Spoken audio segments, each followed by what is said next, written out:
हिमाचल प्रदेश की वर्तमान कांग्रेस सरकार जो श्री सुखविंदर सिंह सुक्खू जी के नेतृत्व में चल रही है, वो एक बार फिर से गरीबों की कमर तोड़ने के अंदर जुट गई है।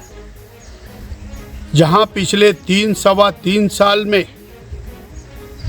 आम आदमी का, गरीब आदमी का, सामान्य नागरिक का जीना दूभर इस सरकार ने किया है, वहीं बीपीएल के नए नियमों को लागू करने की तैयारी कांग्रेस की सरकार ने की है।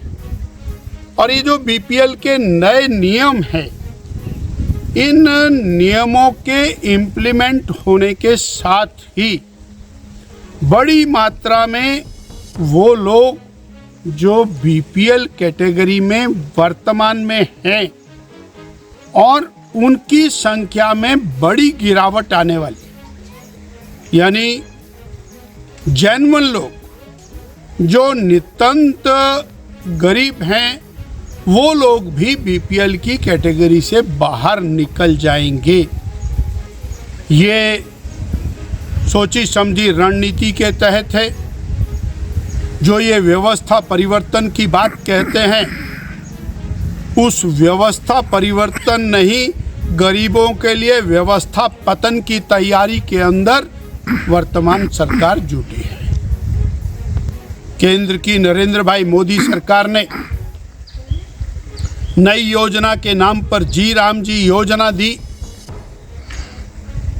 जिसके अंतर्गत गरीबों के लिए 125 दिन की दिहाड़ी का प्रावधान है और अनेक प्रकार की सुविधाएं उन लोगों को, दिहाड़ीदार लोगों को उसमें उपलब्ध कराई गई। परंतु प्रदेश की सरकार जिस तरह मनरेगा के अंदर अपना हिस्सा ना डाल करके मनरेगा के लाभ से हमारे ग्रामीणों को, गरीबों को वंचित रख रही थी और उसका ठीकरा केंद्र सरकार पर फोड़ रही थी, उसी तरह से जो जी राम जी योजना है, उसके बारे में भी ये अनर्गल बयानबाजी करके वास्तव में गांव के गरीब के साथ अन्याय करते हैं।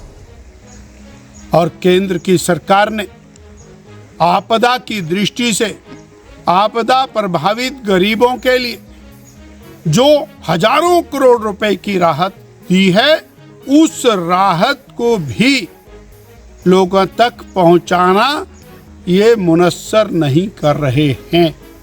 उसकी बंदर बांट और हम आरोप लगा रहे हैं कि आपदा का जो पैसा है उसकी बंदर बांट हो रही है।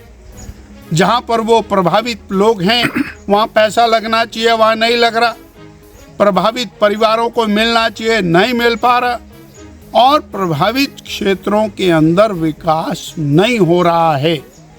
इस प्रकार केंद्र की सरकार, नरेंद्र भाई मोदी जी की सरकार, श्री जगत प्रकाश नड्डा जी की सरकार, श्री अमित भाई शाह जी की सरकार ने जो 5,300 करोड़ और 601 करोड़ रुपया जो प्रदेश की सरकार को दिया, उस पैसे का उपयोग अभी तक नहीं हुआ है और जनहित के कार्यों से हट करके ये गरीबों के प्रति अन्याय करने में जुटे।